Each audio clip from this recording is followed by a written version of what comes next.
So we've got our sandpaper more or less stationary where we want it. A little shot of water. Now, the overwhelming urge is to pull this towards you. Let me just spin this a little bit so that we can see what is exactly going on here.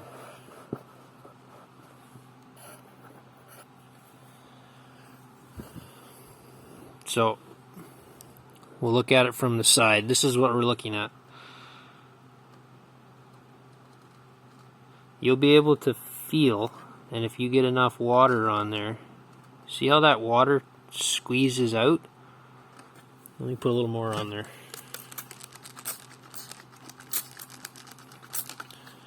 So, when you have your iron sitting at the wrong angle,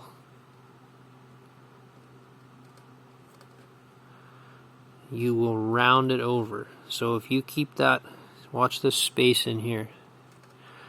You watch when that water squeezes out and the iron touches. That's sort of what we're after here. So I'm going to slide this off to the side because that is surprisingly ignorant to see what's going on. So here's our iron. We're going to set it down. We're going to tip it up so that, see that water squeezing out down here? Bang. There's our angle. I have no idea what that angle is, and it makes absolutely no difference, but that's the angle. And then pull it towards yourself. Now, the best part about sandpaper is, even if you make a mess, you are going to do it very slowly. See? I haven't quite got the back side of that.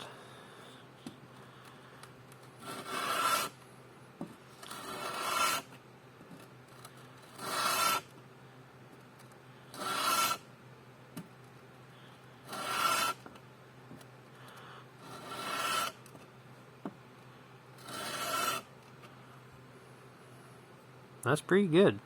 There's really nothing wrong with that. You have a nice even scratch pattern.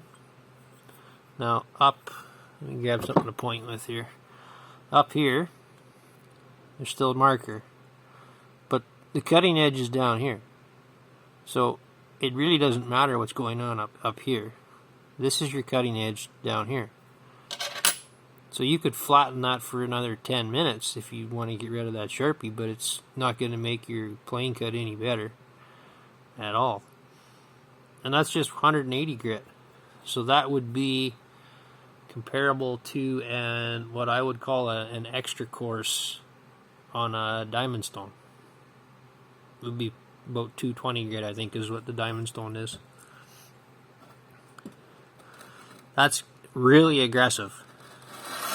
We're talking you might only have to do this once in the whole time that you own that iron. And I stop and I lift up. And I lift up. Now, when you get a little more used to of the angle, you can set that angle and make sweeping passes back and forth. Now, the risk is that you will rock it slightly as you do that. So there's absolutely nothing wrong with just pulling straight back. That's it. You will be just as sharp as the guy that is sharpening at Mach speed going back and forth like this on whatever stone he's got. This is really not a race.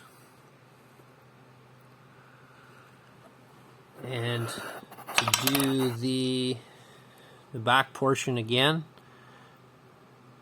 just set it down on top and just go back and forth.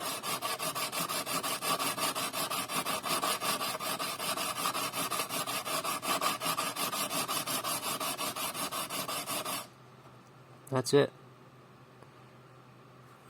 You know, that looks pretty good. Dry it off so you can see.